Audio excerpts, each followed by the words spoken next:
حضرت معاذ رضی اللہ عنہ روایت کرتے ہیں کہ رسول اللہ صلی اللہ علیہ وسلم نے ارشاد فرمایا، بلا شبہ اللہ تعالیٰ کے راستے میں نماز، روزہ اور ذکر کا ثواب اللہ تعالیٰ کی راہ میں مال خرچ کرنے کے ثواب سے 700 گنا بڑھا دیا جاتا ہے۔ اب جو حج کے لیے کوئی گیا، عمرہ کے لیے گیا، ٹھیک ہے، اس کے علاوہ ہم کوئی اللہ کی راہ میں نکلا اور وہاں جا کے نماز پڑھتا ہے، تو اس کی ایک نماز جو گھر میں پڑھی اور وہ نماز جو اللہ کی راہ میں پڑھی، تو گھر کی نماز کو جو اس کو ایک نماز کے بدلے 10 نماز کا ثواب ملے گا وہ تو بے شک ہے،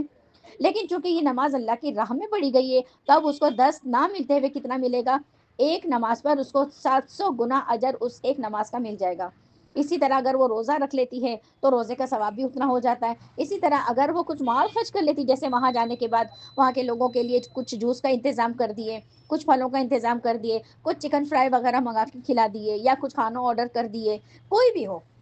کچھ بھی ہو، یا گھر والوں کو دودھ منگا کے دے دیے کہ بھائی اس دودھ سے تھوڑی سی تم کھیر بنا دو یا شربت بنا دو، تو جو کچھ بھی مال خرچ کریں گے، اس خرچ کرنے کے اندر نیت کیا ہوگی کہ میں یہ اپنے مسلمان بہنوں پر اپنے مال کو لگانا چاہتی ہوں، چونکہ ہم اللہ کی راہ میں ہیں، تو اس مال کے 1 روپے خرچ کرنے پر ہمیں 700 گنا ثواب مل جائے گا۔ 1 روپے کے بدلے 700، ابھی آپ نے اگر 100 روپے دیے تو یہ 100 روپیہ ہو گئے، اور یہ 700 اور یہ مل کے ہو جائے گا پورا 70,000،